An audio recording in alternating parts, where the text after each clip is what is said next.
Runner up Rakshita ಮನೆಯಲ್ಲಿ ಸಂಭ್ರಮ ಮನೆ ಮಾಡಿದೆ. ಮೊಮ್ಮಗಳು ರಕ್ಷಿತಾ ರನ್ನರ್ ಅಪ್ ಆಗಿರೋದು ಖುಷಿ ತಂದಿದೆ ಅಂತ ಅವರ ಅಜ್ಜಿ ರತ್ನ ಸಂತಸ ವ್ಯಕ್ತಪಡಿಸಿದ್ದಾರೆ. ಕೇಳೋಣ ಅವ್ರ ಮಾತೇನು ಅಂತ.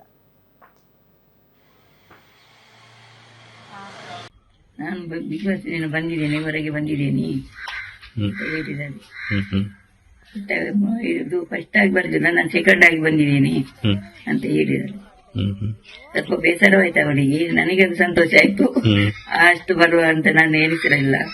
ಅವಳಿಗೆ ಯಾವುದೇ ಒಂದು ಬರುವುದಿಲ್ಲ, ಕನ್ನಡ ಅಂತ ಬರುವುದಿಲ್ಲ ಅಲ್ವಾ, ಅಷ್ಟು ಬಂದಲ್ಲ ಅಷ್ಟೇ ಸಾಕು. ಊರೆಲ್ಲ ಖುಷಿ ಅಲ್ವಾ? ಖುಷಿ ಖುಷಿ. ಯಾವಾಗ ಬರ್ತಾರಂತ ಹೇಳಿದ್ಲು, ಏನಾದ್ರು ಹೇಳಿದಾಳ? ಇಲ್ಲ, ಬರುವಾಗ ಹೇಳ್ತೇನೆ, ನಾಳೆ ಫೋನ್ ಮಾಡ್ತೇನೆ ಅಂತ ಹೇಳಿದ್ದಾರೆ.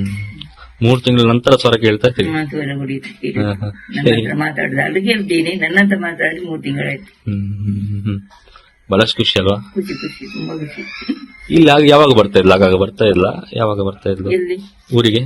ಊರಿಗೆ ಅವಳು ಇಲ್ಲೇ ಇರುವುದು, ಊರಿನಲ್ಲೇ ಇಚ್ಛೆ. 3 ವರ್ಷ ಅವಳು ಬರ್ತಾ ಹೋಗ್ತಾ ಇದ್ದಾಳೆ. ಬೊಂಬೆಯಲ್ಲಿ ಕಡಿಮೆ 10 ದಿವಸ, ಮತ್ತೆ ಊರಿನಲ್ಲೇ ಇರುವುದು. ಯೂಟ್ಯೂಬ್ ಮಾಡ್ತಾರಲ್ಲ, ಅದೇ ಅಂತ ಕೆಲಸಕ್ಕೆ ಹೋಗ್ತಾಳೆ. ಬೀಚಿಗೆ ಅಲ್ಲಿಗೆ ಇಲ್ಲಿಗೆ ಎಲ್ಲ ಹೋಗ್ತಾಳೆ. ಬಿಗ್ ಬಾಸ್ಗೆ ಹೋಗಿದ್ದಾರೆ.